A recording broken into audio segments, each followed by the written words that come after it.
سورہ المائدہ فہم القرآن، آج انشاءاللہ آیا نمبر 35 سے شروع کریں گے، دیکھتے ہیں ہم کتنا کور کرتے ہیں انشاءاللہ۔ السلام علیکم ورحمۃ اللہ وبرکاتہ۔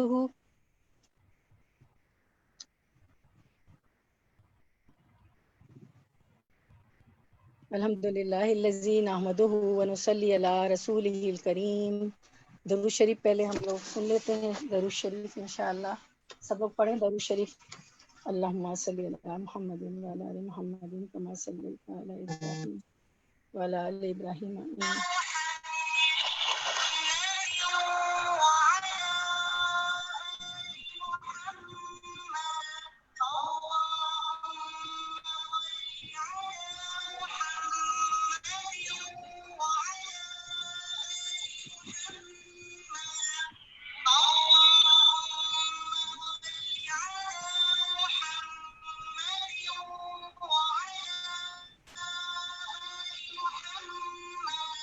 الحمدللہ الذی نحمدہ ونصلی علی رسولہ الکریم، اما بعد فاعوذ باللہ من الشیطان الرجیم، بسم اللہ الرحمن الرحیم۔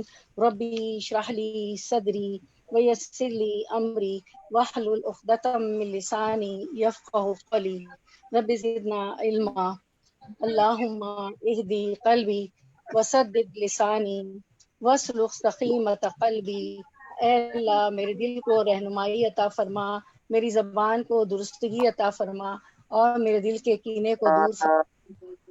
اخلاص نیت کی دعا، اپنی نیتوں کو خالص کر لیجئے سب لوگ اللہ کے لیے۔ اللہم اجعل عملی کلہ صالحا واجعلہ لوجہک خالصا ولا تجعل لأحد فیہ شیئا۔ اے اللہ میرے ہر عمل کو صالح بنا دے اور اسے اپنے چہرے کے لیے خالص کر لے، اور اس میں کسی ایک کے لیے بھی کوئی حصہ نہ رکھ، آمین یا رب العالمین۔ تو انشاءاللہ تلاوت سن لیتے ہیں ہم، آیت نمبر سورۃ المائدہ، تلاوت آیا نمبر 35 سے 36 37 تک کی ہم تلاوت سن لیتے ہیں، پھر اس کے بعد ہم شروع کرتے ہیں لفظی ترجمہ انشاءاللہ۔ تلاوت ہم سماعت فرماتے ہیں انشاءاللہ۔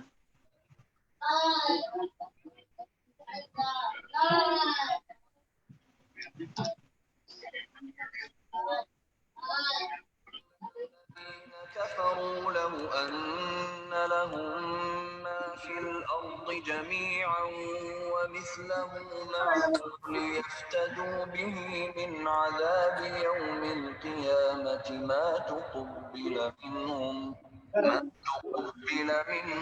ولهم عذاب أليم۔ يريدون أن يخرجوا من النار وما هم بخارجين منها ولهم عذاب مقيم۔ والسارق والسارقة فاقطعوا أيديهما جزاء بما كسبا نكالا من الله والله عزيز حكيم۔ من تاب من بعد ظلمه وأصلح فإن الله يتوب عليه إن الله غفور رحيم۔ ألم تعلم أن الله له ملك السماوات والأرض يعذب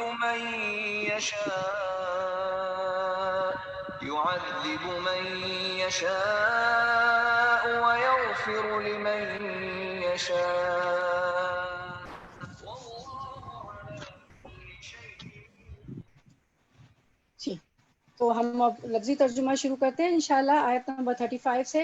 یا ایھا الذین، اے لوگوں جو آمنو ایمان لائے ہو، اتقوا اللہ، اتقوا ڈرو، اللہ اللہ سے، وابتغوا اور ابتغوا تلاش کرو، الیہ طرف اس کے، الوسیلۃ وسیلہ ذریعہ، وجاہدوا اور جاہدوا جہاد کرو، فی سبیل ہی، فی میں سبیل راستے ہی اس کے، فی سبیل ہی اس کے راستے میں، یعنی اللہ کے راستے میں، لعلکم تاکہ تم لعل تاکہ تم تفلحون تم فلاح پاؤ. یہ آیت نمبر 35 تھی ہماری. اب رما ترجمہ 35 کا. مسلمانوں اللہ تعالیٰ سے ڈرتے رہو اور اس کا قرب تلاش کرو اور اس کی راہ میں جہاد کرو تاکہ تمہارا بھلا ہو. اب یہاں پہ یہ بتایا جا رہا ہے کہ یا ایھا الذین آمنوا اتقوا اللہ یا ایھا الذین آمنوا اتقوا اللہ وابتغوا الیہ وسیلۃ. اب یہ وسیلۃ ہے نا کہ وابتغوا الیہ وسیلۃ، یعنی اس کا قرب تلاش کرتے رہو. تو یہ قرب اور یہ وسیلہ کیا ہے؟ وسیلہ کے معنی ایسی چیز کے ہیں جو کسی مقصود کے حاصل یا اس کے قرب کا ذریعہ ہو. اللہ تعالیٰ کی طرف وسیلہ تلاش کرو کا مطلب ہوگا ایسے اعمال اختیار کرو جس سے تمہیں اللہ کی رضا اور اس کا قرب حاصل ہو جائے. نیک اعمال جو ہوتے ہیں نا، جو وسیلہ بنتے ہیں اللہ تعالیٰ کی رضا حاصل کرنے کا اور اس کی قربت حاصل کرنے کا، اس کے قریب ہونے کا، تو یہی وسیلہ ہے. امام شوکلانی فرماتے ہیں کہ وسیلہ جو قربت کے معنی میں ہے، یعنی جو قریب کر دے اللہ سے، تقوی اور دیگر اعمال خیر پر صادق آتا ہے جن کے ذریعے سے بندے اپنے رب کا قرب حاصل کرتے ہیں. اعمال صالح سے، تقوی سے یہ وسیلہ بن جاتا ہے. اس طرح منہمیات اور محرمات کے اجتناب سے، یعنی جو چیزیں منع کی گئی ہیں، جو حرام کام اور جو منع کردہ چیزیں، اس سے اجتناب کریں، اس سے رکیں، اس کو نہ کریں، تو اللہ کا قرب حاصل ہوتا ہے. اس لیے منہیات اور محرکات کا ترک بھی قرب الہی کا وسیلہ ہے. ایک تو اللہ تعالیٰ نے جو آرڈرز دیے اس کو ماننا، اور ایک جن چیزوں سے منع کیا ہے ان سے رکنا، تو وہ بھی قرب الہی کا وسیلہ بن جاتا ہے. یہ سب چیزیں وسیلہ بن جاتا ہے. ایک تو وسیلہ کو ہم نے اس طرح سمجھا، لیکن جاہلوں نے اس حقیقی وسیلے کو چھوڑ کر اللہ جو ایک وسیلہ ہے اس کے ذریعے تقوی سے، نیک اعمال سے، اور جو بری باتیں اللہ نے منع کی ہیں، جو چیزیں منع کرنے کو کہی ہیں اس کو نہ کرنے سے تو اللہ کا قرب حاصل ہوتا ہے. یہ سب چیزیں وسیلہ بنتی ہیں.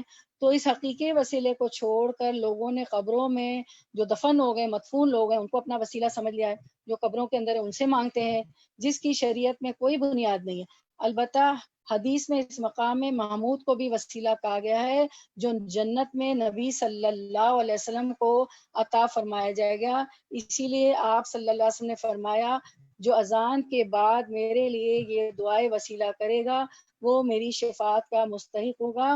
وہ کیا ہے؟ یہ دعائے وسیلہ جو اذان کے بعد پڑھنی مسنون ہے، اس کو بھی وسیلہ کہا گیا. اللہم رب ھذہ الدعوۃ التامۃ والصلاۃ القائمۃ آتی محمد الوسیلۃ والفضیلۃ وبعثہ مقاما محمودا الذی وعدتہ. تو ہم ذرا اس پہ آپ حدیث مبارکہ دیکھ لیتے ہیں. اسکرین پہ جو ہے اپنی توجہ مبذول فرمائیں. اسکرین پہ ہم دیکھتے ہیں. تو یہ ابھی تو آپ نے پوری دیکھی نا. اب یہ حدیث مبارکہ پڑھتے ہیں. جو شخص اذان سن کر یہ کہے اللہم رب ھذہ الدعوۃ التامۃ والصلاۃ القائمۃ آتی محمد الوسیلۃ والفضیلۃ وابعثہ مقاما محمودا الذی وعدتہ. اور اگر آپ رکتے ہیں تو وعدتہ، وبسو، وسیلہ ایسے بھی کہہ سکتے ہیں. تائے مربوطہ کو ہاں بھی کر سکتے ہیں، ٹھیک ہے. تامہ اس طرح بھی کہہ سکتے ہیں. تو یہ نماز کے یا یہ جو ہے ان الفاظ سے ہم جو ہے اذان کا جواب دیتے ہیں تو اسے قیامت کے دن اللہ آپ سے نے فرمایا کہ میری شفاعت نصیب ہوگی. سیدنا جابر بن عبداللہ سے روایت ہے کہ رسول اللہ صلی اللہ علیہ وسلم نے فرمایا جس نے اذان سن کر یہ کہا اللہم رب ھذہ الدعوۃ التامۃ والصلاۃ القائمۃ آتی محمد الوسیلۃ والفضیلۃ وبعثہ مقاما محمودا الذی وعدتہ. اے اللہ اس دعوت کامل، اب ترجمہ پیش کی خدمت ہے. اے اللہ اس دعوت کامل اور قائم رہنے والی نماز کے رب محمد صلی اللہ علیہ وسلم کو وسیلہ اور فضیلت عطا فرما اور انہیں اس مقام محمود پر فائز کر جس کا تو نے ان سے وعدہ فرمایا ہے. تو قیامت کے دن اس کو میری شفاعت نصیب ہوگی. تو میرے ماشاءاللہ ہم سب بہنیں تو پڑھتے ہی ہیں نماز کے بعد، حالانکہ موبائل میں بھی ہو رہی ہوتی تو ہم پڑھ لیتے ہیں. اچھا اب اس کو ایک اور طرح سے پڑھنے کا طریقہ، جیسے وہ تجوید کا رول ہوتا ہے، جو تائے مربوطہ ہے اس کو ہا پڑھ بھی کوئی پڑھ لے تو اس کو آپ غلط مت سمجھے گا. دوسرا طریقہ بھی میں آپ کو پڑھ کے بتاتی ہوں. اللہم رب ھذہ الدعوۃ التامہ، ہا تائے مربوطہ ہا ہو جائے گا. وصلاۃ القائمتی آتی محمد الوسیلہ، اگر کوئی کہے نا وسیلہ، وسیلتا بھی نہ کہے تو تا کو اسٹاپ کر دیتے ہیں، اسٹاپ جب کرتے ہیں تو وہ ہا بن جاتی تائے مربوطہ.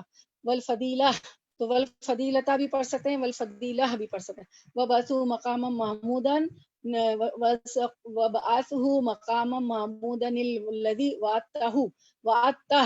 وعدتہ بھی پڑھ سکتے ہیں. ٹھیک ہے، تو کوئی رک جائے ہا پہ اور تائے مربوطہ پہ ہا کر دے تو بھی آپ اس کو غلط نہیں کہیں گے، اس طرح بھی پڑھا جاتا ہے. تائے مربوطہ ہا بن جاتی ہے رکنے پر. پھر ہم دیکھتے ہیں سیدنا عبداللہ، اپنی توجہ مبذول فرمائیں اس پہ. سیدنا، ہاں یہ تو ہم نے پڑھ لی کہ میری شفاعت واجب ہو جائے گی، یہ ہم نے پڑھ لی. اس کے بعد اب ایک اور حدیث مبارکہ ہے.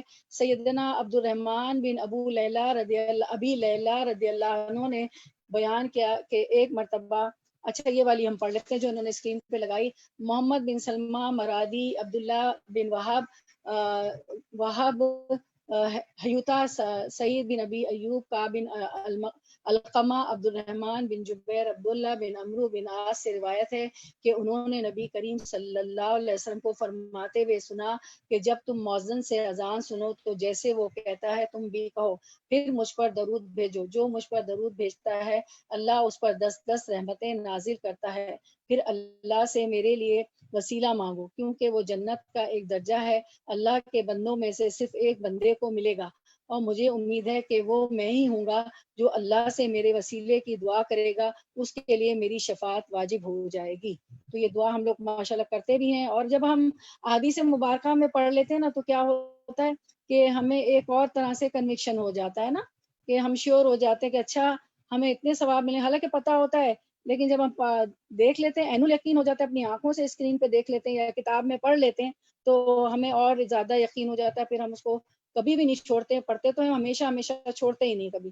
پھر اب ہم جو ہے ایک اور حدیث مبارکہ پڑھتے ہیں، اپنی توجہ مبذول فرمائیں اسکرین پر. ہاں جی، سیدنا عبد الرحمن ابی لیلہ رضی اللہ عنہ نے بیان کیا کہ ایک مرتبہ سیدنا کعب بن عجرہ سے میری ملاقات ہوئی تو انہوں نے کہا کیوں نہ میں تمہیں حدیث کا ایک تحفہ پہنچا دوں جو کہ میں نے نبی صلی اللہ علیہ وسلم سے سنا تھا. تو میں نے عرض کیا کیوں نہیں، مجھے یہ تحفہ ضرور عنایت فرمائیے. اب آپ دیکھیں حدیث تحفے میں دی جا رہی ہے. ہم کبھی دیتے ہیں تحفے میں حدیث؟ پتہ نہیں، ہمیں تو تحفے میں حدیث کوئی دے دے تو پتہ نہیں اچھا بھی لگے یا نہ لگے کہ، لیکن آپ دیکھیں کتنا بڑا تحفہ ہے. آج ہم کیا سبق سیکھ رہے ہیں کہ حدیث مبارکہ بھی لکھ کے پیج پہ دے دیں، کوئی کارڈ بنا ہوا دے دیں تو وہ بھی تحفہ ہو جائے گا. میں سمجھتی ہوں کہ اس سے قیمتی تحفہ تو ہے ہی نہیں کہ ہم کوئی حدیث مبارکہ آیت تحفے میں دے دیں. تو نبی تو میں نے عرض کیا کیوں نہیں، مجھے یہ تحفہ ضرور عنایت فرمائیے. تو انہوں نے بیان کیا کہ ہم نے رسول اللہ صلی اللہ علیہ وسلم سے پوچھا اے اللہ کے رسول صلی اللہ علیہ وسلم، ہم یعنی اہل بیت پر کس طرح درود بھیجا کریں، یعنی آپ کے اہل بیت پہ آپ کے گھر والوں کو.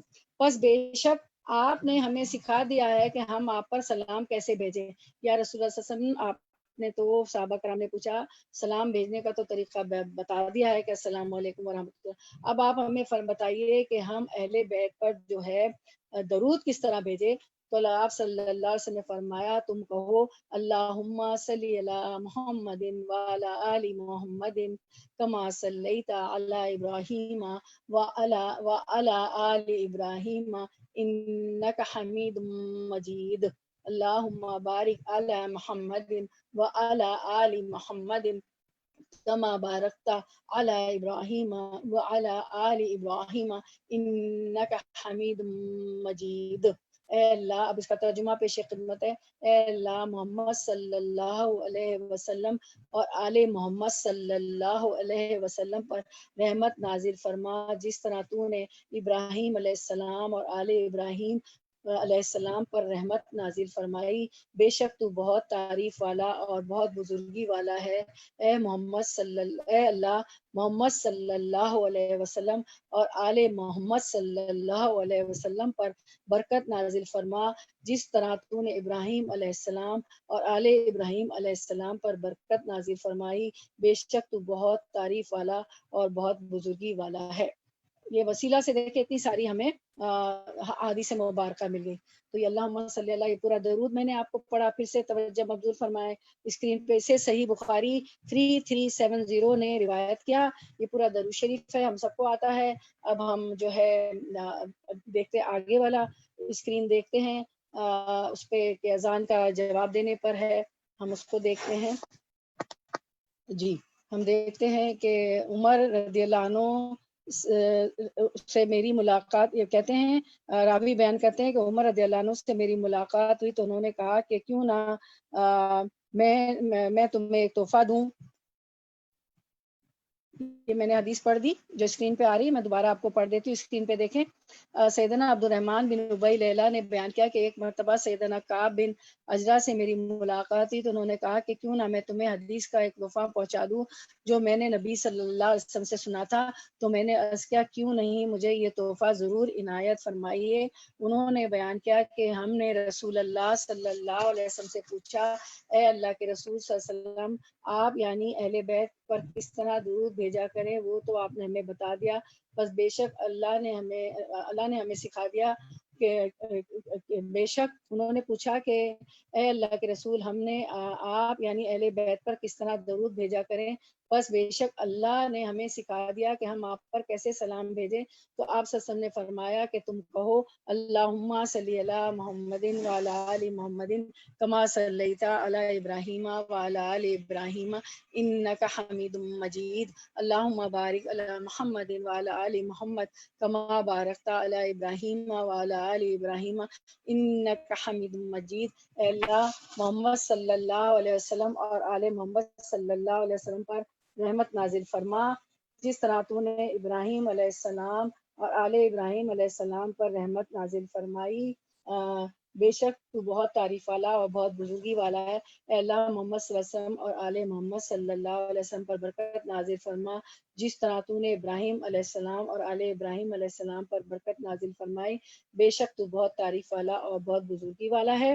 اور یہ درود شریف پہ ہماری ہو گئی حدیث مبارکہ، اور درود شریف بھی اسکرین پہ آپ نے دیکھ لیا، دوبارہ سے دیکھ لیتے ہیں، سب کو آتا ہے درود شریف. اس کے بعد ہم آگے چلتے ہیں اگلی حدیث پہ، درود شریف کے بعد والی حدیث. ابو سعید خدری رضی اللہ عنہ بیان کرتے ہیں کہ رسول اللہ صلی اللہ علیہ وسلم نے فرمایا، جب تم اذان سنو تو اسی طرح کہو جس طرح مؤذن کہتا ہے. تو یعنی جب اذان ہونا تو جو مؤذن کہتا ہے وہ ہمیں کہنا، مؤذن جو کہتے ہیں وہی ہمیں جواب میں دینا. سب کو پتہ ہے، لیکن چونکہ آیت آ گئی ہے تو ایک ہماری یاد دہانی ہو گئی دوبارہ سے کہ وہ کہے اللہ اکبر تو ہم کہیں گے اللہ اکبر اللہ اکبر. وہ کہے اشہد ان لا الہ الا اللہ تو ہم کہیں گے اشہد ان لا الہ الا اللہ. مؤذن فرمائے اشہد ان محمد رسول اللہ تو ہم کہیں گے اشہد ان محمد رسول. لیکن جب مؤذن جو ہے، اب دوسری روایت ہے، جو مؤذن کہیں گے اسی طرح کہیں گے. لیکن اب اپنی توجہ مبذول فرمائیں، اسکرین پہ عمر بن خطاب رضی اللہ عنہ بیان کرتے ہیں کہ رسول اللہ صلی اللہ علیہ وسلم نے فرمایا، جب مؤذن حی علی الصلاۃ حی علی الفلاح کہے تو تم کہو لا حول ولا قوت الا باللہ. تو صرف حی علی الصلاح حی علی الفلاح پہ ہمیں یہ لا حول ولا قوت الا باللہ کہنا ہے. باقی سارے الفاظ وہی ہوں گے جو مؤذن کہے گا. ہم سب کو پتا تھا، لیکن چونکہ ہماری آیت آئی تو ہماری یاد دہانی دوبارہ سے ہو گئی. اور یہ کہ آگے بھی آپ اس کو فارورڈ کر سکتے ہیں اسکرین شاٹ لے کے. اب کرنے کا کام کرنے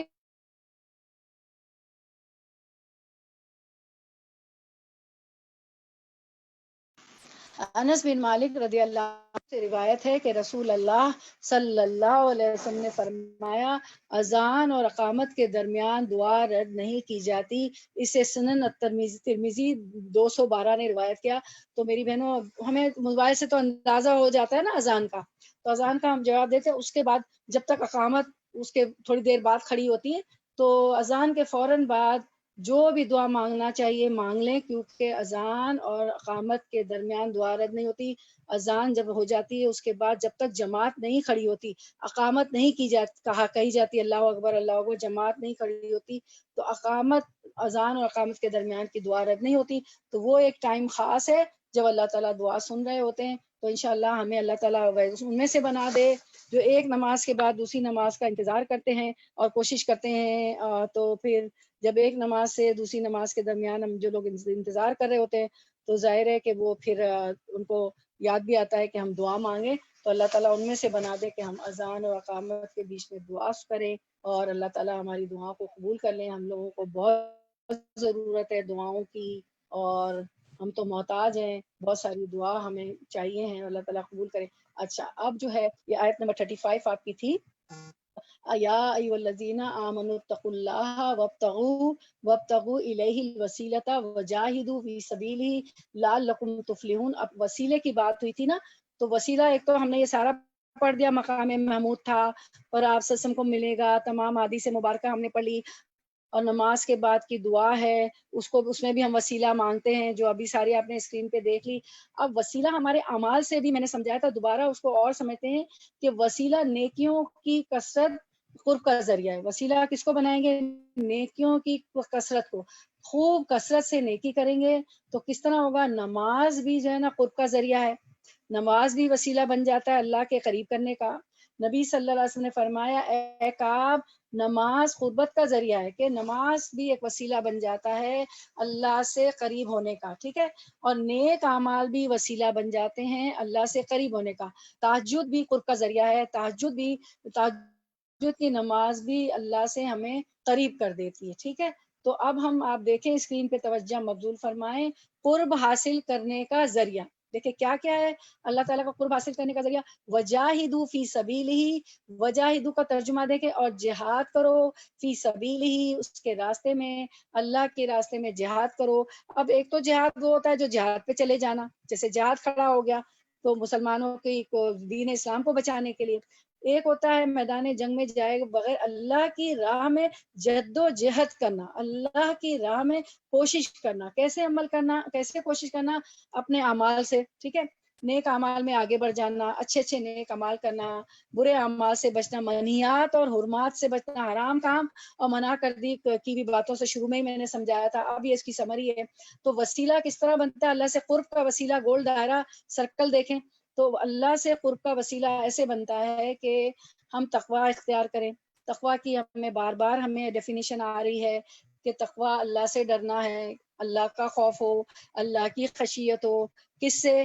کہ گناہوں سے بچے، اللہ سے ڈر کے، اللہ کی خشیت سے ہم گناہوں سے بچے، برے کام نہ کریں۔ تو جب اللہ سے ڈر سے، اللہ کی خشیت سے گناہوں سے بچیں گے تو نماز بھی اچھی ہوگی، گناہوں سے بھی بچیں گے۔ تو گناہوں سے اس لیے بچیں اللہ کے ڈر سے کہ اللہ کو ناراض نہ کریں، اور جب اللہ کو ناراض نہیں کریں گے، خوش کریں گے، تو گناہوں کی وجہ کے ڈر سے اللہ کا عذاب بھی نہیں ہو جائے گا، نہیں آئے گا، اللہ راضی ہو جائے گا۔ تو تقوی کے ذریعے، پرہیزگاری کے ذریعے، تقوی پرہیزگاری ہوتی ہے نا، برائیوں سے بچنا اور تمام عبادت کرنا، حقوق اللہ ادا کرنا، حقوق العبادت، اچھی طور پہ بندوں کے بھی حقوق دینا۔ تو اور اس کے لیے تقوی کے لیے نیت ہونی چاہیے، یا اللہ آج میں نے جو ہے ہجرت کر لی ہے، مائگریٹ کر لی ہے۔ ہجرت کیا ہوتی ہے کہ ہم ذہنی طور پہ اپنے آپ کو بدل دیں۔ میں قرآن کی کلاسز میں جا رہی ہوں، میں آیاتوں کو کھول کھول کے پڑھ رہی ہوں، میرے ہاتھوں میں آیتیں ہوتی ہیں، اسکرین پہ آیات ہوتی ہیں، مجھے واٹس ایپ پہ بھیج دی جاتی، میں اسکرین شاٹ لے لیتی ہوں، اور آیتیں میرے ہاتھ سے، میرے کانوں سے گزرتی، میری آنکھوں سے گزرتی۔ علم الیقین، حق الیقین، اور اب تو میں عین الیقین کر رہی ہوں، میں آنکھوں سے اپنی عین سے دیکھ رہی ہوں سب کچھ۔ تو نیت کر لی کہ میں یہ ساری چیزیں، ان چیزوں کو وسیلہ بناؤں گی، جو وسیلہ کی آیت نمبر 35 آپ کی آئی ہے کہ تقوی اختیار کروں گی۔ پہلے تو نیت کر لے کہ میں نے اب مائگریشن کر لی، میں نے ہجرت کر لی، میں قرآن کی آیتیں پڑھتی ہوں۔ کیا ہجرت کر لی؟ کہ بس مجھے صراط مستقیم پر چلنا ہے، اللہ کی مان کے چلنا ہے، اور منہیات سے، محرمات سے، منہیات جس میں نہیں، نون ہا یا نہیں، جس سے منع کیا گیا، ٹھیک ہے، وہ کام نہیں کروں گی، حرام سے بچوں گی، حرام مال، حرام کام، حرام کھانا سب سے بچوں گی، اور جو یہ منہیات اور محرمات سے پرہیزی کروں گی، مان نہیں کروں گی، اور نیک اعمال کی طرف دوڑوں گی، تقوی اختیار کروں گی، نیت کروں گی۔ نیت کر لی، پھر آپ نے کوشش شروع کر دی۔ کوشش کیسی ہوگی؟ عمل آپ کے وہی اچھے ہوں گے، تو یہ آپ کا جہاد ہوگا، یہ آپ کا جہاد ہوگا، چاہے دنیا کی ادھر سے ادھر ہو جائے، آپ کو جھوٹ نہیں بولنا۔ آپ نے پورا درس اس پہ پڑھا تھا، انعمت علیہم، صالحین، انبیاء، شہداء، صالحین، اور جو تھے متقیوں پہ آپ نے پورا پڑھا تھا نا، صدیقین پہ، کہ ہم بھی ان کے ساتھ کھڑے ہوتے سکتے ہیں۔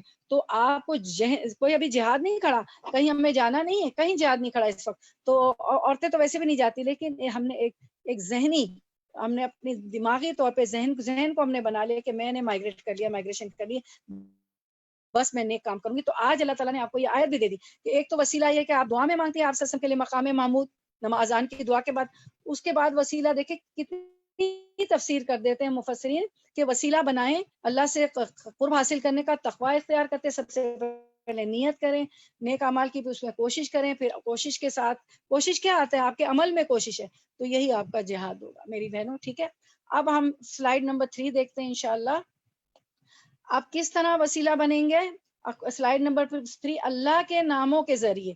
اللہ کے صفاتی نام جو ہے 100 نام جو ہے اس کو آپ پڑھا کریں. اللہ غفور ہے, اللہ رحیم ہے تو ہمیں بھی رحم کر رہا ہے, اللہ بخش دیتے ہیں معاف کرنے والے تو ہم بھی اس کو معاف کر دیں گے لوگوں کو.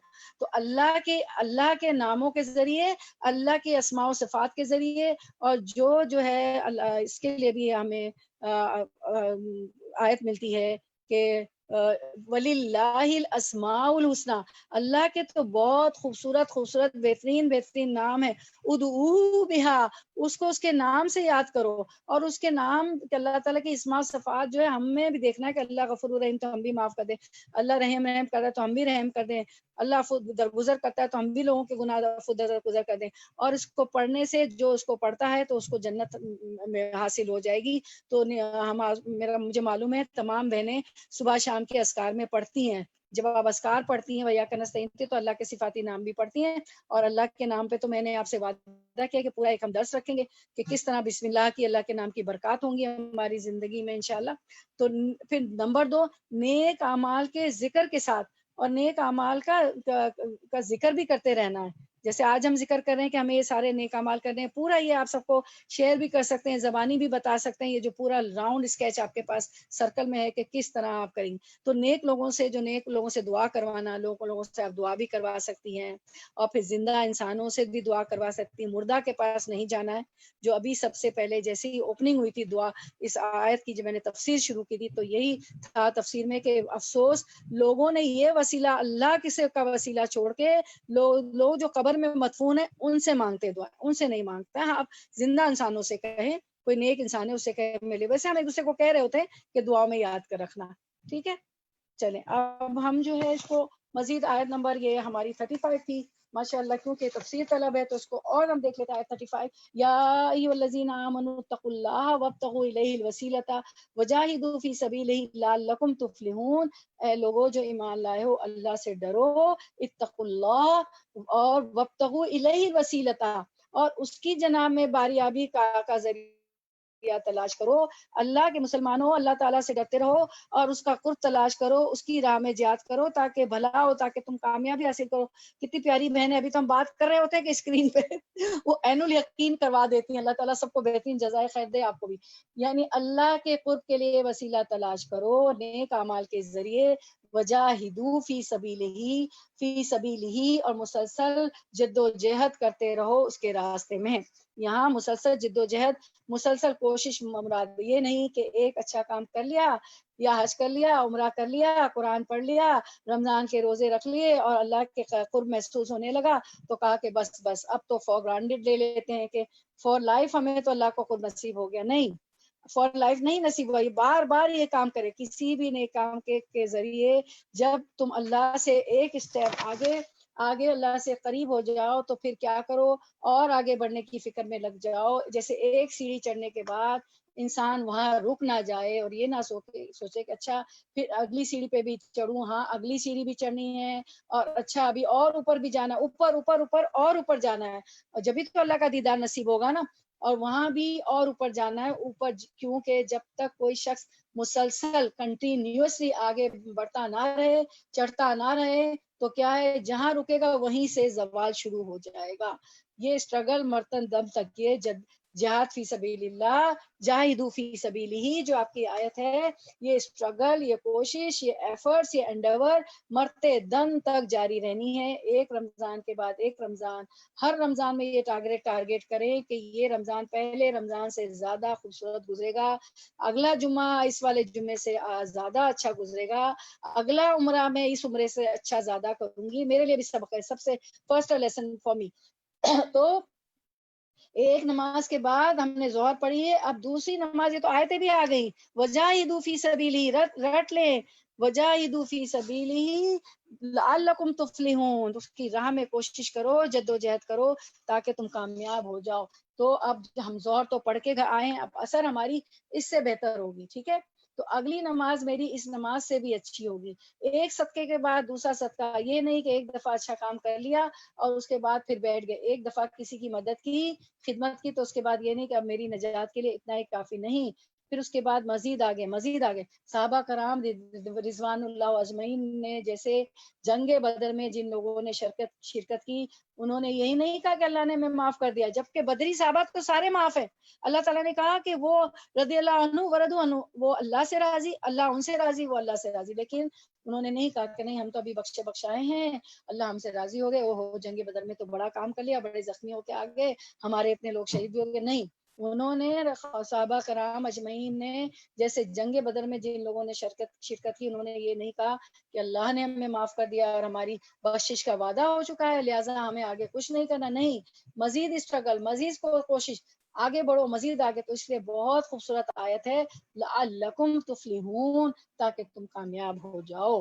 کیونکہ آگے نہیں بڑھو گے تو پھر پسپائی ہوگی، پسپائی شروع نہ ہو جائے، پیچھے ہٹنا نہ شروع ہو جائے، کیونکہ شیطان انسان کو ہمیشہ پیچھے دھکیلتا ہے، نیکی کے کاموں سے پیچھے دھکیلتا ہے، آگے نہیں بڑھنے دیتا. اس کو پتا ہے میں تو راندہ ہوا ہوں، مردود ہوں، اور یہ بھی سجدے کر لیں گے، ذکر اذکار زیادہ کر لیں گے تو یہ جنت میں چلے جائیں گے، اور میں تو جنت سے نکالا گیا ہوں. تو وہ تو ہمارا ازلی اور ابدی دشمن ہے.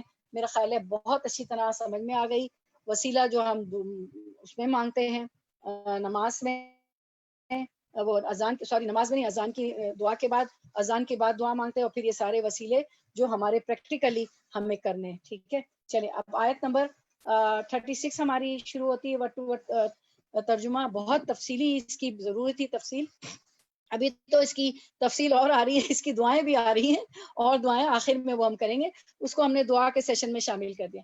انا، بے شک، الذین، وہ جنہوں نے، کفروا، کفر کیا، لو، اگر، انا، بے شک، لہم، ان کے لیے ہو، ما، جو کچھ، فی الارض، زمین میں ہے، جمیعاً، سارے کے سارا، ومثلہ، و، اور، مثلہ، مانند اسی کے، معاہ، ساتھ اس کے، لیفتدو، لی، تاکہ، یفتدو، وہ فدیہ دیں، بھی ساتھ، ہی، اس کے، من، سے، عذاب سے بچنے کے لیے، یومی، دن، القیامتی، قیامت کے دن، ما، نہ، تقبلا، وہ قبول کیا جائے گا، منہم، ان سے، و، اور، لہم، لا، لیے، ہم، ان کے، لہم، ان کے لیے، عذاب، عذاب ہے، علیم، دردناک.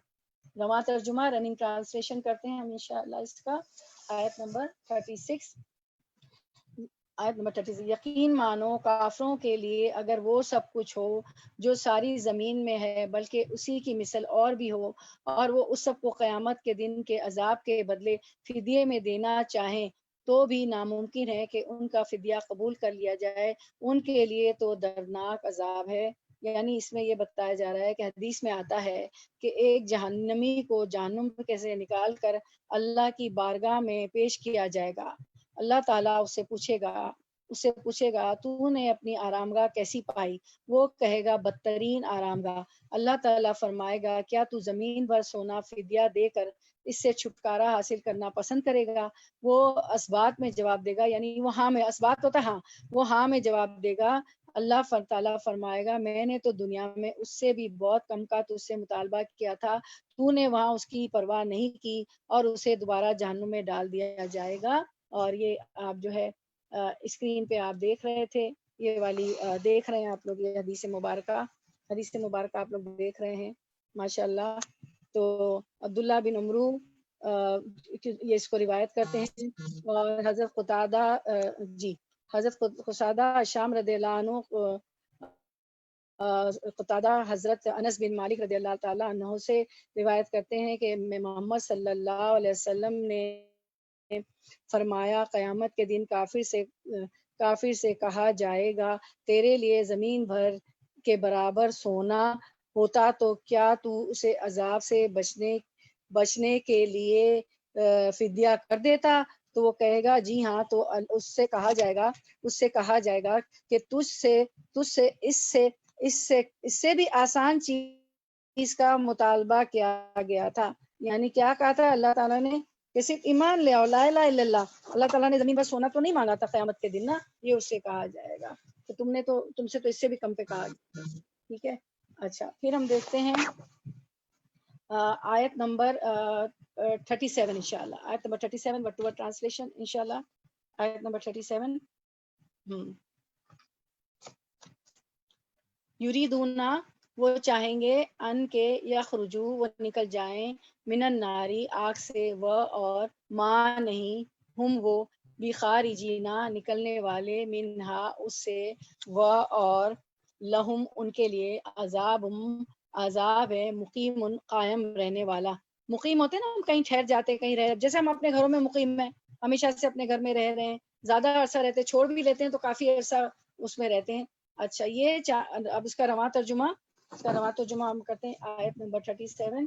یہ چاہیں گے کہ دوزخ میں سے نکل جائیں، لیکن یہ ہرگز اس میں سے نہ نکل سکیں گے، ان کے لیے تو دوامی عذاب ہے، یعنی کہ ہمیشہ دائم رہنے والا عذاب ہے. تو کفر کی سزا کیا ہوتا ہے؟ دائمی عذاب، کبھی بھی وہاں سے نہیں نکلیں گے جہنم سے.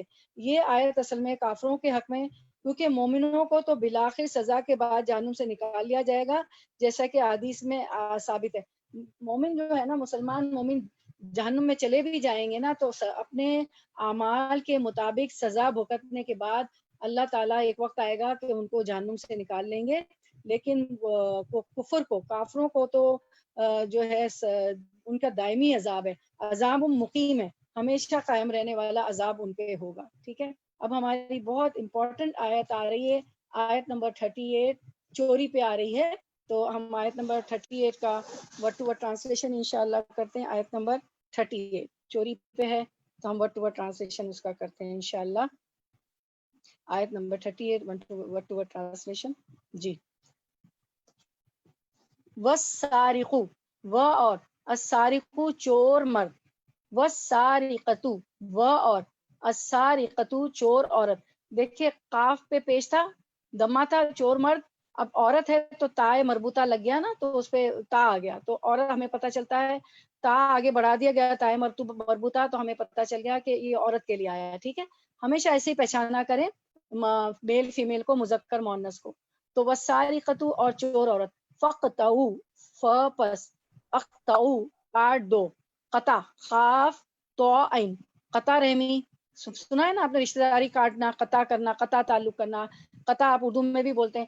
ایدیہما ہاتھ ان دونوں کے، ہما تسنیہ کا صیغہ ہے دونوں کے. کون دونوں؟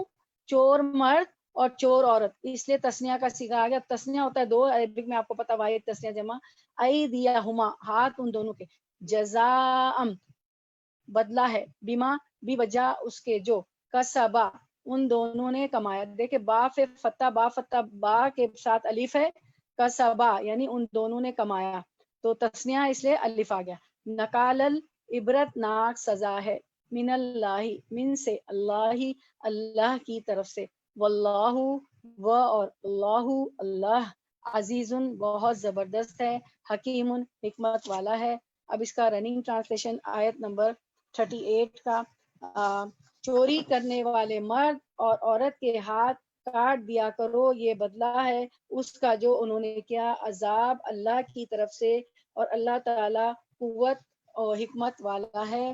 یعنی اس آیت میں یہ بتایا جا رہا ہے کہ بعض فقہاء ظاہری کے نزدیک سرقہ کا یہ حکم ہے، یہ السارق ہے نا، تو اس لیے سرقہ آیا. سرقہ کا مطلب چوری. سرقہ کا یہ حکم عام ہے، چوری تھوڑی سی چیز کی ہو یا زیادہ کی، اس طرح وہ حرز محفوظ جگہ میں رکھی ہوئی ہو یا غیر حرز میں، ہر صورت میں چوری کی سزا دی جائے گی. جبکہ دوسرے فقہاء اس کے لیے حرز اور نصاب کو ضروری قرار دیتے ہیں. حرز کہتے ہیں حفاظت کی جگہ میں، جیسے ہم اپنا سامان زیور وغیرہ حرز میں رکھتے ہیں نا، حفاظت کی جگہ میں رکھتے ہیں. تو جبکہ دوسرے فقہاء اس کے لیے حرز اور نصاب کو ضروری قرار دیتے ہیں. پھر نصاب کی تعین میں ان کے مابین اختلاف ہے. محدثین کے نزدیک نصاب ربع دینار یا 3 درہم یا ان کے مساوی قیمت کی چیز ہے. یعنی چوری پہ سزا کب دی جائے گی؟ ان کے نزدیک محدثین جو ہے حدیث کے لکھنے والے وہ کہتے ہیں کہ ربع دینار یعنی پاؤ دینار، کوئی کہتا ہے پاؤ دینار کی چوری پہ سزا ہوگی، کوئی کہتا ہے پاؤ دینار ہوتے ہیں 3 درہم، دینار بڑا ہوتا ہے نا تو پاؤ دینار 3 درہم کے برابر ہوگا، اس پہ سزا دی جائے گی، یا ان کے مساوی قیمت کی سزا ہے، یا اس اماؤنٹ کے جتنی کوئی چیز ہوگی اس پہ سزا ہوگی، اس سے کم چوری پر ہاتھ نہیں کاٹا جائے گا۔ جیسے آپ کے گھر سے کسی نے کتاب لے لی، کوئی ماچس اٹھا لیا، کوئی کنگال چرا لیا، چھوٹی موٹی چیز پہ ہاتھ نہیں کاٹنے ہو جاتے، تو اس سے کم چوری پر ہاتھ نہیں کاٹا جائے گا۔ اسی طرح ہاتھ جو ہے رسغ پونچوں سے کاٹے جائیں گے، پونچے جو آپ پونچی ہوتی نا، پونچی بریسلٹ پہنتی نا کلائی، تو وہاں تک کاٹے جائیں گے، کوہنی تک ہاتھ نہیں کاٹیں گے، کندھے تک ہاتھ نہیں کاٹیں گے، ٹھیک ہے، جیسا کہ بعض کا خیال ہے۔ اور ٹھیک ہے، تو ہم اس کو اور مزید اس کی تفسیر ہم دیکھ لیتے ہیں انشاءاللہ۔ میں آپ کو تفسیر اور بتاتی ہوں۔ والسارق والسارقۃ، ٹھیک ہے، فَاقْطَعُوا أَيْدِيَهُمَا، پھر چور مرد یا عورت ان دونوں کے ہاتھ کاٹو، کیونکہ انہوں نے اللہ کی حرمت پامال کی ہے۔ مقاصد شریعت میں سے ایک مال کی حفاظت ہے، ٹھیک ہے، اور جب کوئی چوری کرتا ہے تو اس مقصد کو مجروح کرتا ہے۔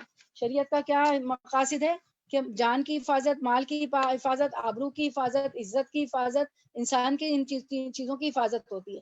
تو جب چوری ہو جاتی ہے، جب کوئی چوری کر لیتا ہے تو حفاظت کے مال کی حفاظت کے مقصد کو مجروح کر دیتا ہے، اللہ کی حرمت کو پامال کرتا ہے، تو اس لیے اس کی سزا رکھی گئی ہے، جس ہاتھ سے اس نے کسی کا مال اٹھایا اس ہاتھ کو کاٹ دو۔ نبی صلی اللہ علیہ وسلم نے ہدایت فرمائی ہے کہ ایک ڈھال کی قیمت سے کم کی چوری میں ہاتھ نہ کاٹا جائے۔ نبی صلی اللہ علیہ وسلم کے زمانے میں ابن عباس کے مطابق، ابن عباس رضی اللہ عنہ فرماتے ہیں کہ 10 درہم کی چوری تک ہو تب ہاتھ کاٹا جائے۔ ابن عمر کہتے ہیں کہ 3 درہم کی چوری۔ انس بن مالک رضی اللہ عنہ فرماتے ہیں کہ 5 درہم کی چوری کے اوپر ہاتھ کاٹا جائے۔ حضرت عائشہ رضی اللہ عنہ فرماتی ہے کہ 1/4 دینار، 1/4 دینار، پاؤ دینار کے ایکول کی چوری پہ حد ہوگی۔ اگر واقعی صحیح اسلامی شریعت نافذ ہو تو موبائل چوری کرنے والے، موبائل بہت چوری ہوتے ہیں نا، بہت ساری چوری، تو موبائل کو ہم لے لیتے ہیں، چوری کرنے والے سب لوگوں کے ہاتھ کاٹ دیے جائیں، پھر وہ اس کے بعد موبائل سے کھیلنے کے قابل نہ رہیں، تو اگر دنیا میں اس کی سزا ہے تو آخرت کی سزا تو دنیا کی سزا سے بڑی ہے، ٹھیک ہے، تو دنیا چھوٹی جگہ ہے تو چھوٹی سزا بتائی گئی ہے، اور آخرت بڑی ہے ہمیشہ کے لیے، والآخرۃ خیر وابقیٰ، باقی رہنے والی، تو اس کی سزا بھی آخرت کی باقی رہنے والی ہے، بہت ہی بڑی سزا ہے۔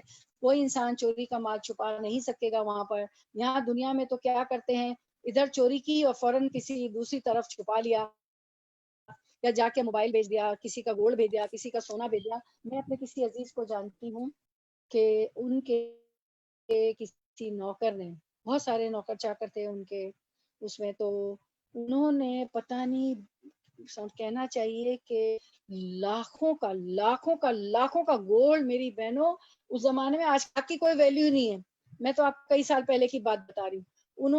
اس نوکر نے چوری کیا، اور اس نے چند $100، اس کو تو یہ بھی نہیں پتا کہ کتنا قیمتی ہے، چند $100 کے عوض وہ بیچ کے آ گیا۔ بہرحال کسی طرح وہ ظاہر کھوج میں تھے، ان کو پتا چلا، اور وہ تو بک چکا تھا، کھوج تو انہوں نے لگائی ان کے بیٹے نے، تو وہ لوگ مجھے بتا رہے ہیں کہ پیاری بہن وہ چند $100 کے چند ٹکوں کے عوض وہ ہم سانگ لیتا، وہ اس کو بیچ کے آ گیا۔ اتنے بیوقوف چور بھی تھا جتنی اس کو ضرورت تھی، اور بعض شاطر بھی ہوتے ہیں، ہوشیار بھی ہوتے ہیں، ان کو پتا ہوتا ہے کہ بہت ملکیت کا مال ہے تو وہ پورا فائدہ بھی اٹھاتے ہیں، لیکن وہ بیوقوف چور تھا جس کی میں بات کر رہی ہوں۔ خیر وہ تو آج کل تو چور بھی بڑے شاطر ہیں، ان کو پتا ہوتا ہے کہ کتنا میں بکے گا اور کتنا ہمیں مال ہے، اسی لیے وہ چوری کرتے ہیں۔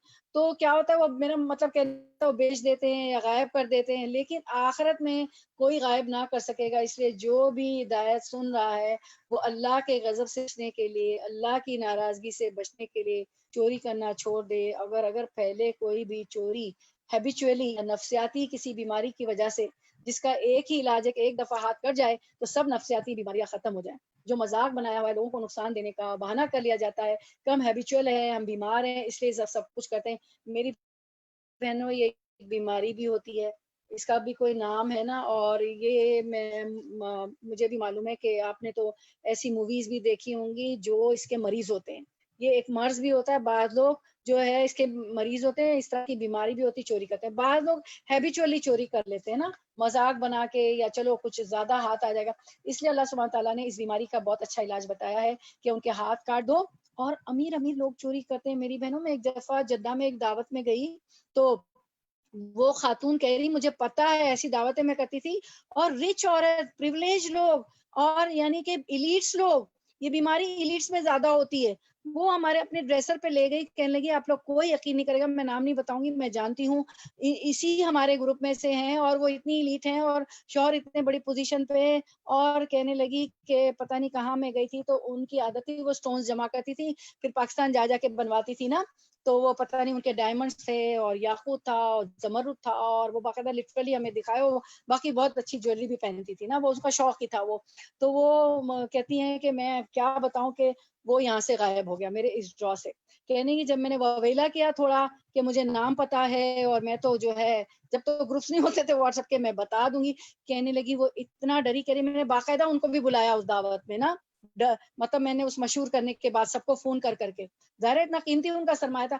تو کہنے لگی کہ وہ پھر پتہ نہیں، میں جب سب لوگ چلے گئے تو میں نے اپنا ڈرا چیک کیا تو وہاں مجھے مل گیا. الحمدللہ الحمدللہ، انہوں نے بھی ذرا شاطر تھی تو اچھا کام کیا. تو بس جہاں چوری کا کہنے کا مطلب ہے کہ اس لیے مطلب میں بتا رہی ہوں کہ ایلیٹ مطلب کچھ لوگوں کی عادت ہوتی ہے، ایلیٹس بھی ہو سکتے ہیں اور غیر ایلیٹس بھی ہو سکتے ہیں، اب اللہ عالم. اس لیے اللہ سبحانہ تعالیٰ نے اس بیماری کا بہت اچھا علاج بتایا ہے. دیکھیں سعودی عرب میں ہاتھ کاٹے جاتے ہیں تو وہاں چوریاں نہیں ہوتی، کم اتنی نہیں. اس لیے اللہ سبحانہ تعالیٰ نے اس بیماری کا بہت اچھا علاج بتایا ہے کہ ان کا ہاتھ کاٹ دو. ہاتھ جب کٹتا ہے تو اس کے خون کو روکنے کے لیے ابلتے ہوئے تیل میں اس کو یا گرم تیل میں ڈبویا جاتا ہے کہ وہ سارا ایریا جل جائے اور آگے سے بلاک ہو جائے. استغفر اللہ، یا اللہ. میری بہنوں سمجھ میں آیا؟ چور کا ہاتھ کاٹا جاتا ہے تو خون کو روکنے کے لیے ابلتے ہوئے تیل میں اس کو یا گرم تیل میں ڈبو دیا جاتا ہے تاکہ وہ سارا ایریا جل جائے، آگے سے بلاک ہو جائے. سب کچھ تو دنیا کی یہ تکلیف جب انسان برداشت نہیں کر سکتا تو یہ کتنی ہولناک بھیانک سزا ہے کہ انسان کی روح سوچ کر بھی کانپ اٹھے. تو کوئی یہ نہ سمجھے کہ جس نے دنیا میں چوری کی اور بچ گیا تو وہ آخرت میں بھی بچ جائے گا. بہت بڑا جرم ہے، بہت بڑا حرام کام ہے. ان حرمتوں کی پاسداری کرنا ہوگی ورنہ اللہ کے ہاں شدید پکڑ ہو سکتی ہے اور دنیا میں بھی رسوائی ہوتی ہے. اور اس میں خاص طور پر گھر کے اندر کی جانے والی چوریاں. کچھ عورتوں کی عادت ہوتی ہے کہ شوہر کی جیب سے مال چرا لیتی ہیں اس کو بتائے بغیر، اس کی مرضی کے بغیر. اس سے بھی بچنا چاہیے. جو ضروریات ہیں اس کو بتا کر لیں. جیب خرچ ہوتا ہے، انڈرسٹوڈ ہوتا ہے کہ یا گھر کی معمولی چیزیں ہوتی ہے تو چلیں اس میں تو ہم لے لیں تو شوہر آبجیکشن نہیں کرتے ہیں. ڈرا میں ہوتا ہے، انڈرسٹینڈنگ ہوتی ہے کہ بھائی سپر آیا اس کو مجھے $5 $10 کوئی کام کروایا دینا ہوتا ہے. صدقہ خیرات کے بھی ہمیں پیسے پتا ہوتا ہے کہ چلو اس کو کر دیا جائے. ادروائز شوہر کے مال سے اس کے پوچھے بغیر، اس کی مرضی کے بغیر صدقہ نہیں کرنا چاہیے. تو اسلام میں کسی ایسی نیکی کا کوئی کنسیپٹ نہیں کہ آپ امیروں کا مال چرا کر غریبوں کو دے. یہ کوئی ہمدردی نہیں، یہ ایتھکس اسلام میں نہیں ہے. اور آپ نے سنا ہوگا کہ کیا کریں ہم تو اس لیے چوری کرتے ہیں کہ ہم امیروں سے لے کے وہ خود نہیں دیتے تو ہم چوری کر کے غریبوں کو دیں. نہیں، چوری تو حرام ہے، یہ حرمت ہے، کسی طرح نہیں کرنی. صدقہ بھی نہیں کرنا، اس مال سے چوری تو کرنی نہیں. کوئی کتنا ہی مالدار ہو، مال اسی کا حق ہے. ہاں اس کے اوپر الگ اوبلیگیشن ہے کہ وہ اس مال کو اللہ کے راہ میں دن رات آگے پیچھے دائیں بائیں خرچ کرتا رہتا ہے تو ہی وہ بچے گا. لیکن وہ اس کے ذمے ہے، ہمارے ذمے نہیں ہے. چوروں کے ذمے نہیں ہے کہ ان کا مال امیروں کا خرید چوری کر کے وہ جا کے غریبوں کو صدقہ کرے. بالکل نہیں، یہ ان کے حصے کا کام ہے، وہ خود کریں. وہ چوروں کا کام نہیں ہے کہ وہ جا کے چوری کر کے سب کو دیں. والسارق والسارقات فاقطعوا ایدیہما جزاء بما کسبا. چور خواہ عورت ہو یا مرد، دونوں کے ہاتھ کاٹ دو. یہ ان کی کمائی کا بدلہ ہے، ان کا کسب ہے، کسبا ان دونوں کا، اور ان کی کمائی ہے. کسب کہتے ہیں کمائی کو. اور اللہ کی طرف سے عبرتناک سزا ہے. واللہ عزیز حکیم، اور اللہ زبردست ہے، حکمت والا ہے.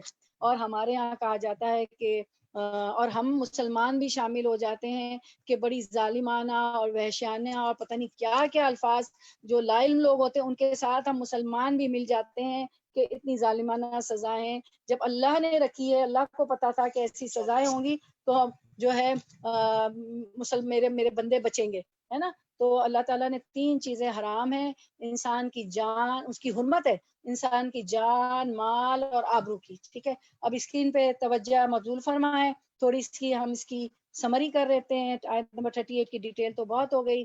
والسارق والسارقۃ، والسارق و اور السارق، السارق اور چور مرد، والسارقۃ و اور چور عورت. دیکھیں تا قاف جو تھا سارقو کا جو قاف تھا مرد کا، اس کے آگے تائے مربوطہ ڈال دی گئی تو یہ عورت ہو گئی. ٹھیک ہے. تو جب فیمیل کی بات ہوتی ہے تو تائے مرتا آتا ہے. ٹھیک ہے.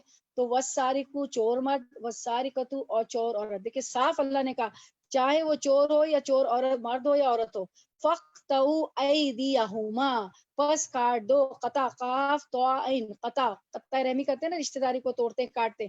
کاٹ دو. ایدیہما ہاتھ ان دونوں کے. ایدیا یدن کی جمع، یدن ایک ہاتھ، ایدیا ایک سے زیادہ پلورل. ہما ہما ان دونوں کے تسنیہ کا صیغہ. تو چور مرد اور چور عورت کے پس ہاتھ کاٹ دو دونوں کے. جزاء بدلہ ہے. کیا بدلہ ہے؟ بیما بوجہ اس کے، کسبہ ان دونوں نے کمایا.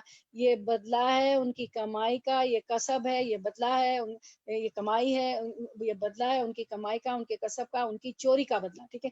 نکالل عبرت ناک سزا ہے. کون سی عبرت ناک سزا ہے میری بہنوں؟ ہاتھ کو کاٹ دینا.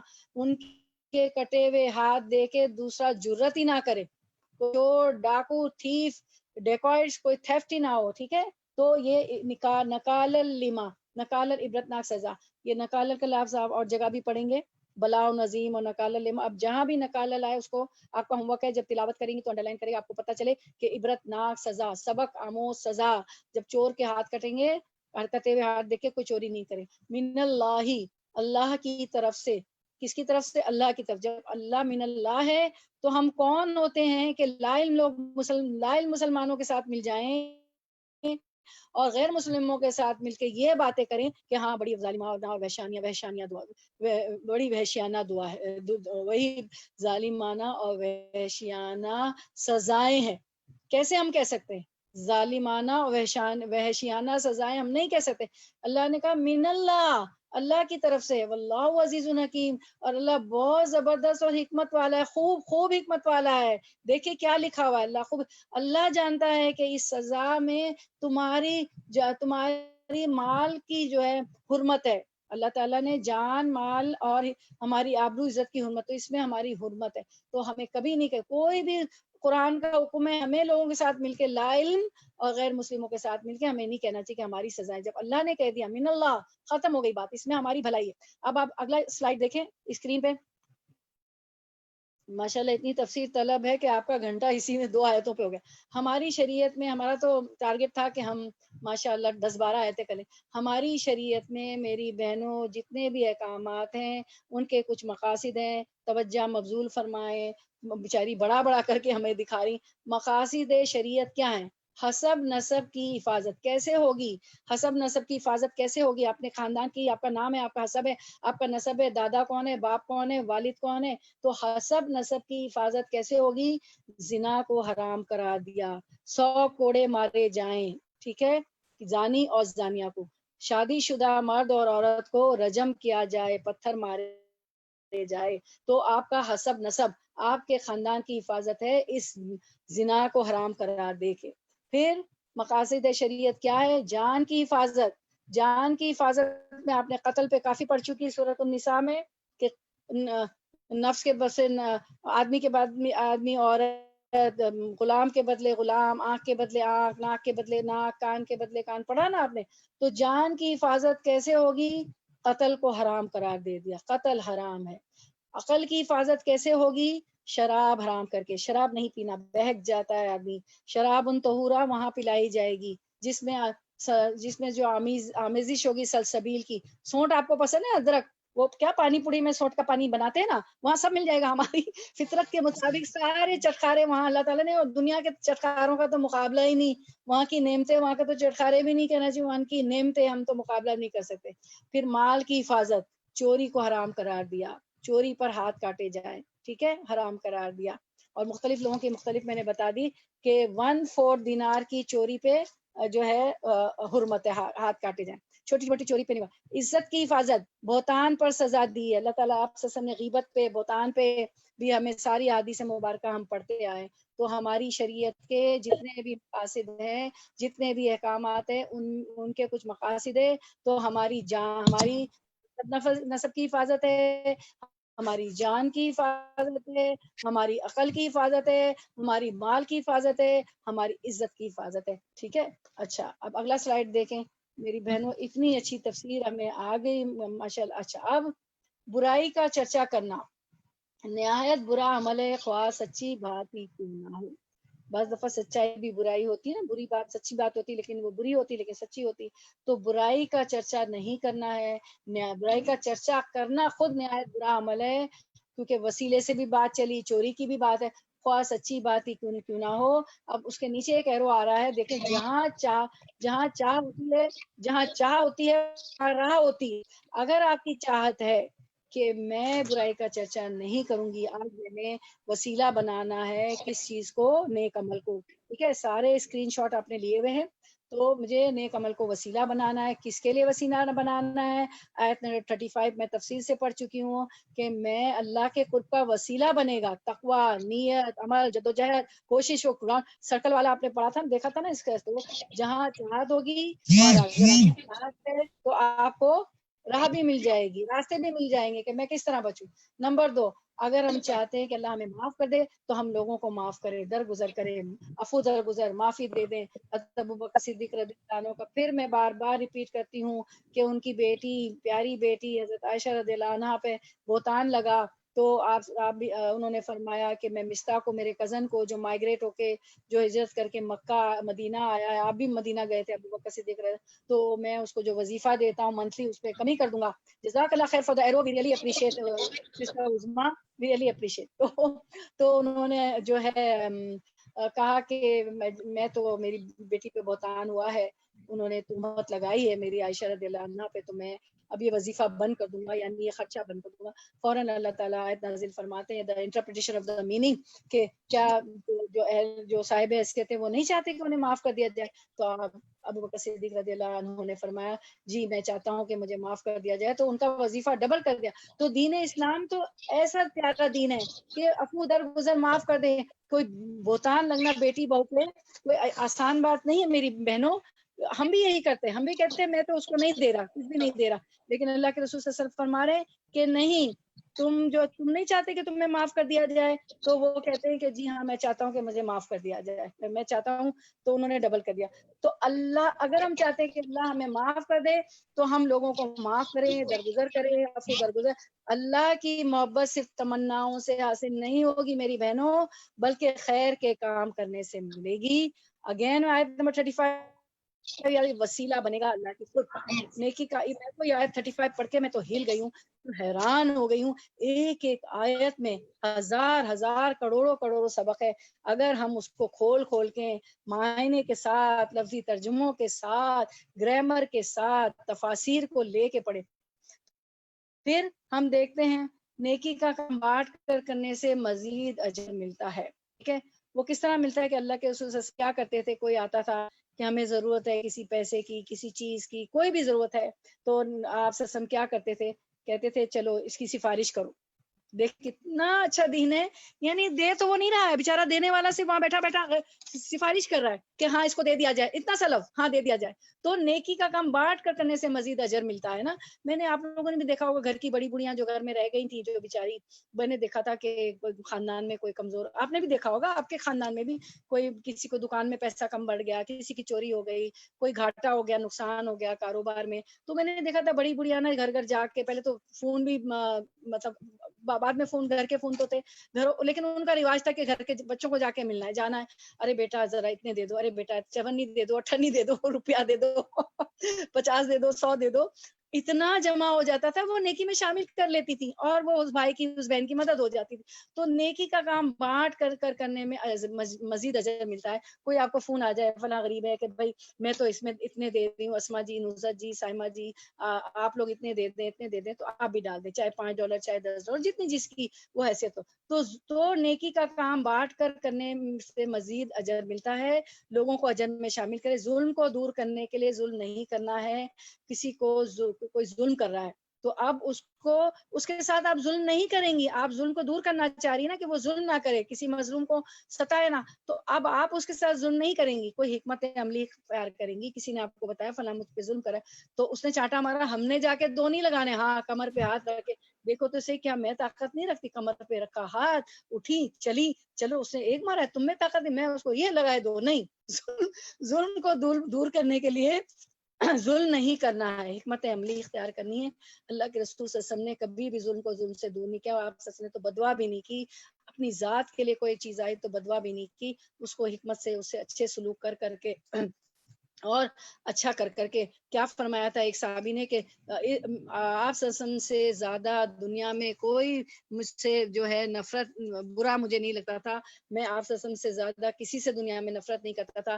آج اللہ کے رسول صلی اللہ علیہ وسلم مجھے سب سے زیادہ عزیز ہیں، دنیا میں سب سے زیادہ محبت میں اللہ کے رسول صلی اللہ علیہ وسلم سے کرتا ہوں. کہ اللہ کے رسول صلی اللہ علیہ وسلم نے تالیف قلب کے لیے ان سے کہا کہ 2 پہاڑوں کے درمیان یہ جو وادی ہے، یہ وادیاں ہیں تمہاری ہے، اس میں پتہ نہیں کتنی بکریاں تھی.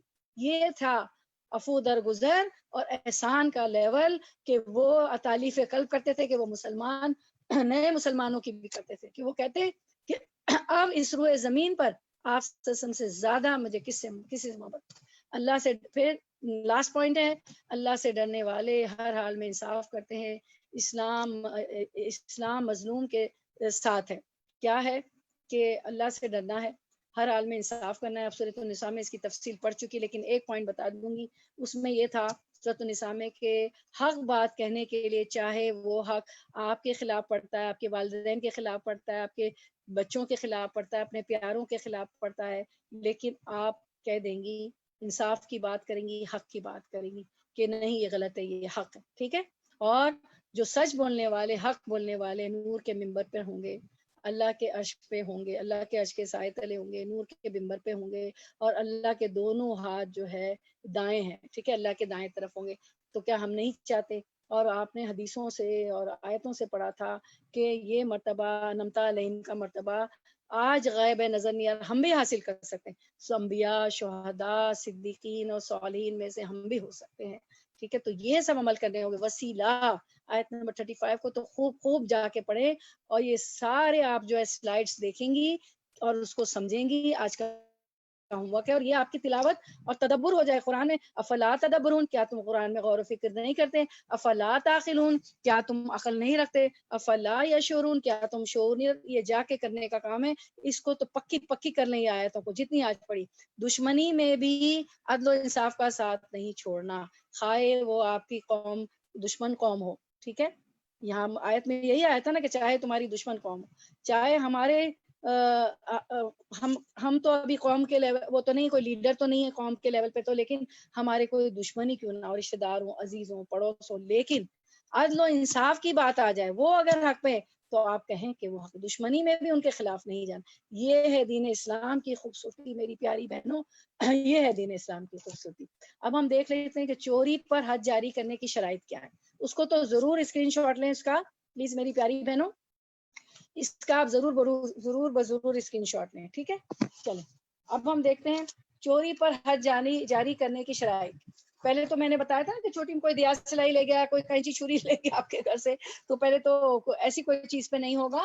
آپ جو ہے نا کس پہ کریں گی؟ چوری. اور بی بی عائشہ رضی اللہ عنہ نے فرمایا تھا 1/4 دینار ہوگا. ٹھیک ہے. اور وہ دینار جو ہوتا ہے 3 درہم کے برابر ہوتا ہے. تو اس کے ایک پر چوری پر حد جاری کرنے کی شرائط. چور نمبر 1 عاقل اور بالغ ہو، عقل مند ہو. وہ انسان جو ہوتے ہیں نا، بالغ ہو، 18 سال کے اوپر کا ہو. بچے پہ حد جاری نہیں ہوگی. بچہ اگر چوری کر لے تو وہ بھی ناسمجھ ہے. مجنون دیوانہ نہ ہو، کم عقل نہ ہو، ناسمجھ نہ ہو، نفسیاتی مریض نہ ہو. ٹھیک ہے. ان لوگوں پر چور، عاقل، بالغ بچے مجنون ناسمجھ نفساتی مریض پر حد جاری نہیں کی جائے گی، ان کا ہاتھ نہیں کاٹا جائے گا۔ چوری کرنے والا مسروقہ مال کے مالک کا بیٹا، خاوند اور بیوی نہ ہو۔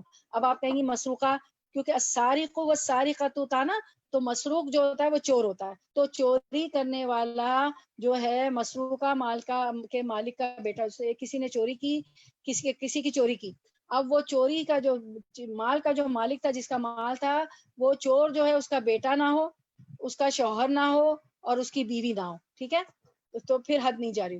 مسروقہ مال چور کی ملکیت نہ ہو۔ اچھا کیا ہوگا؟ جو چوری کا مال کیا ہے نا، وہ چور کی ملکیت نہ ہو، ٹھیک ہے۔ اگر بعض دفعہ ہوتا ہے کہ ماں باپ یا بڑے جو ہوتے ہیں چور کی ملکیت ہوتی ہے، کسی کی ملکیت ہوتی ہے، اس کو دے نہیں رہے ہوتے تو وہ چوری کر لیتا ہے، تو مسروقہ مال جو ہے چور کی ملکیت نہ ہو، ٹھیک ہے نا۔ اگر وہ اپنی ملکیت میں سے چوری کرتا ہے تو یہ بات بتائی گئی کہ اس کی ملکیت نہ ہو۔ مسروقہ مال حرام نہ ہو، ٹھیک ہے، چوری ہو گئی ہے مال تو وہ حرام نہ ہو، اگر وہ حلال ہے تو پھر حد جاری ہوگی۔ جیسے شراب کی چوری پر حد نہیں ہوتی۔ چرایا ہوا مال کم از کم چوتھائی 1/4 دینار کے برابر ہو، یعنی کہ کوارٹر دینار کے برابر ہو، اور ٹھیک ہے۔ اور آپ نے پڑھا تھا نا دینار کا بھی میں نے بتایا تھا کہ وہ 3 درہم کے برابر ہوتا ہے، ٹھیک ہے۔ تو کرنسیز میں بھی فرق ہوتا ہے نا، ویلیو میں بھی۔ وہ مال محفوظ جگہ پر رکھا ہوا ہو۔ اگر مال جو ہے کہیں سڑک میں مل گیا، ادھر ادھر مل گیا، اس کی حفاظت نہیں کی گئی تو بھی حد جاری نہیں ہوگی۔ بھائی راہ میں پڑا ہوگا کوئی بھی اٹھا لے گا، مطلب کہنے کی مثال کی بات، تو وہ مال محفوظ جگہ پر اگر محفوظ جگہ پہ ہے، آپ نے اس کو حفاظت میں رکھا ہے، پھر چوری ہو جاتا ہے تو حد جاری ہو جائے گی۔ اگر ایسے ادھر ادھر ہم نے چھوڑ دیا تو پھر تو حد نہیں جاری۔ کھانے پینے کی چیزوں پر حد نہیں جاری ہوتی، ٹھیک ہے، کھانے پانے کی چیزوں پہ ہاں، لیکن اگر آپ کا بہت بڑا اسٹور ہے، کنوینئنٹ اسٹور ہے، اور جو ہے بہت گودام بھر کے تو مال کی چوری ہے، تو وہ تو پھر چوری ہے، زبردست چوری ہے، چاہے وہ پھر اشیاء خرد و نوزوں مال کھانے پینے کی۔ ویسے کوئی کھانے پینے کی چوری فریج سے کھا لے، ادھر سے کھا لے، یہ کھا لے، گھر سے چوری کر لے، تو پھر کوئی بات اس پہ نہیں ہے۔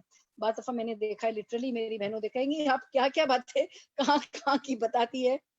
دعوت میں نے دیکھا کہ ایک خاتون مانگ لیتی، پتہ نہیں غریب تھی کیا تھی، روٹی پسند تھی، واللہ عالم میں نہیں جانتی، انہوں نے بیگ میں روٹی بھری ہیں، اور واقعی وہ کوئی نہیں دیکھ رہا تھا، لیکن آپ دیکھیں نا محفل میں کوئی نہیں دیکھ رہا ہے، لیکن کچھ تو ہوتے ہیں، ایک آدھ دو کی نظر پڑ ہی جاتی۔ لٹرلی انہوں نے خمیر کی روٹیاں، تندوری روٹیاں، نان بھر بھر کے ڈالے۔ میں نے کہا اللہ، وہ ہم میں سے کسی کو کہہ دیتی، ہم خاتون خانہ کو ویسے فکر آتا ہے، ضائع ہو رہا ہے، مجھے اتنا دکھ ہوا، میں نے کہا دیکھیں اپنا اعمال نامہ خراب کر رہی ہے، ہم میں سے کسی کو کہہ دیتی، اگر شرما رہی تھی تو ہم کسی کو کہہ دیتے خاتون خانہ کو کہ بھائی ان کو ذرا سا کچھ دے دیا جائے، معلوم کچھ اس میں سے روٹی دے دی جائے، اللہ معاف کرے۔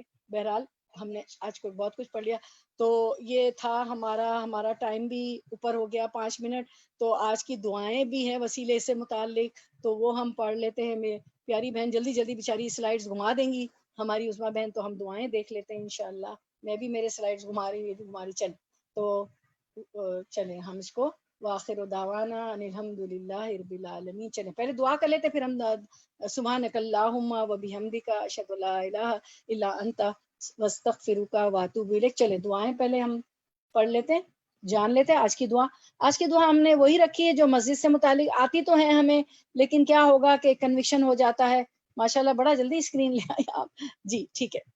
اللہ دیکھیں، مسجد میں پہلے دایاں پاؤں رکھے، پہلے سیدھا پاؤں داخل کریں گے، ٹھیک ہے۔ پھر رسول اللہ صلی اللہ علیہ وسلم نے فرمایا جب تم میں سے کوئی مسجد میں داخل ہو تو یہ کہے اللہم افتح لی ابواب رحمتک، اے اللہ میرے لیے اپنی رحمت کے دروازے کھول دے، اللہم اے اللہ افتح کھول دے، لی لیے میرے، ابوابا باب کی جمع ہے، بابن کی جمع ہے، ابواب یعنی دروازے، رحمت رحمت کا تیری، اللہ میرے لیے اپنی رحمت کے دروازے کھول دے، اللہم افتح لی ابواب رحمتک، اے اللہ میرے لیے اپنی رحمت کے دروازے کھول دے۔ سب کو پتہ ہے لیکن سیدھا پاؤں رکھیے گا، صحیح مسلم 1652 نے اس کو روایت کیا۔ پھر مسجد سے نکلنے کی دعا سب کو آتی ہے، لیکن ایک عین یقین کنوکشن ہو جاتا ہے، دعا وین لیونگ دا مسجد، مسجد سے باہر آنے کی دعا، اللہم انی اسقا من فضلک، O Allah ask you from your favour, اے اللہ میں آپ سے آپ کے فضل کا سوال کرتی ہوں، اللہ مجھ پہ اپنا فضل فرما دیجئے، اللہ کا فضل ہو جائے تو سب کچھ آسان ہو جائے۔ اچھا اب دو ایسی، یہ تو نون دعائیں تھیں نا، ہم سب کو معلوم ہے، اب دو ایسی دعائیں ہیں کہ وہ بہت کم پڑھی جاتی ہے، تو اس کو بھی ہم دیکھ لیتے، چونکہ مسجد کی آج بات تھی اور وسیلے کی بات تھی، آپ وسلم کے وسیلے کی بات تھی. تو فاطمہ رضی اللہ عنہا فرماتی ہیں کہ آپ صلی اللہ علیہ وسلم جب مسجد میں داخل ہوتے تو فرماتے تھے، اپنی توجہ مبذول کریں، اسکرین پہ نئی دوسری ہے. فاطمہ رضی اللہ عنہ فرماتی ہیں کہ آپ صلی اللہ علیہ وسلم جب مسجد میں داخل ہوتے تھے تو فرماتے تھے بسم اللہ والسلام علی رسول اللہ اللہم اغفر لی ذنوبی وافتح لی ابواب رحمتک. دیکھیں وہ اس سے ملتی جلتی ہے اللہم افتح لی ابواب رحمتک سے، لیکن تھوڑی سی ڈفرینٹ ہے. پہلے اس میں کہا گیا بسم اللہ، اللہ کے نام کے ساتھ، ٹھیک ہے، اور والسلام علی رسول اللہ، اور اللہ کے رسول پر سلام. اس کے بعد فرمایا اللہم اغفر لی، اے اللہ میری گناہوں کو بخش دے. ذنوبی یعنی میرے گناہ، ذنوب زمبن کی جمع ہے، زم ایک گناہ ہوتا ہے، ذنوب پلورل ہے، بہت سارے گناہ، زم ایک گناہ، ذنوب پلورل ہے، ٹھیک ہے. تو ذنوبی، اے اللہ میرے گناہوں کو بخش دے، گناہوں بہت سارے گناہ. وافتح لی، افتح ہوتا ہے کھولنا، ٹھیک ہے.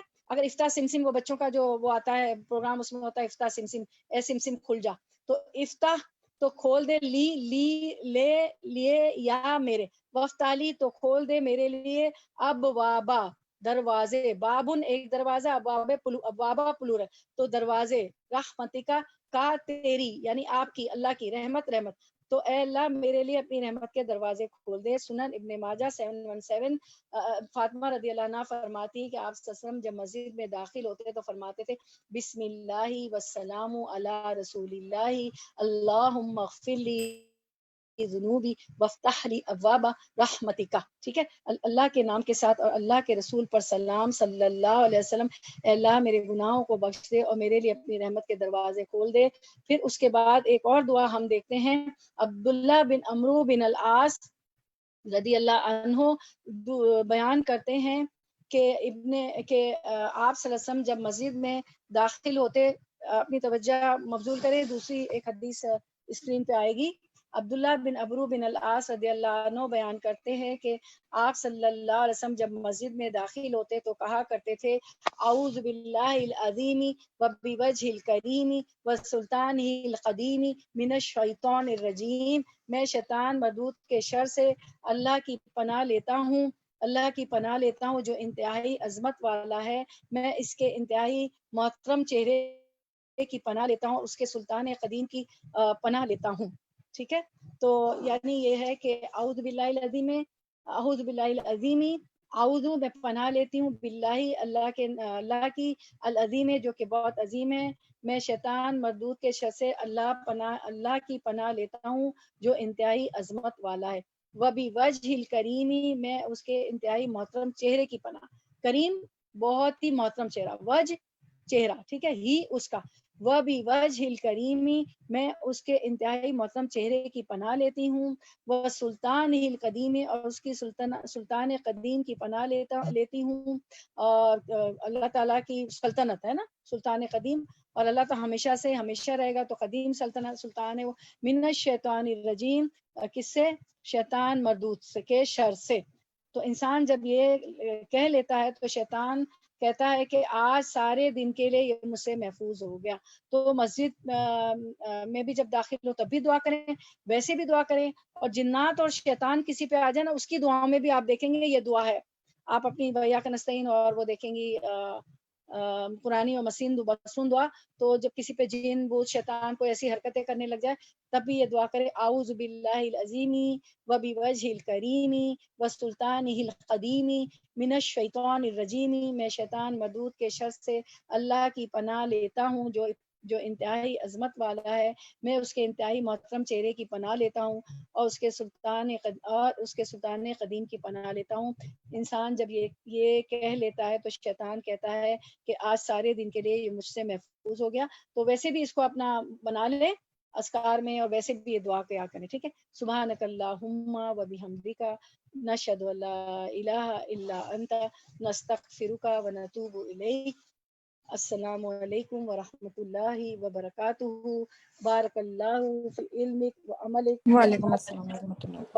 ورزقکم وبرکاتکم وآلکم ومالکم، آمین یا رب العالمین. آمین. آمین آمین یا رب العالمین. کسی کو کچھ پوچھنا ہو؟ خیر، جزاک السلام اللہ تعالیٰ آپ لوگ آنا بیٹھنا قبول فرمائے. آمین. کسی کو کچھ پوچھنا ہو، کچھ سمجھ میں نہ آیا ہو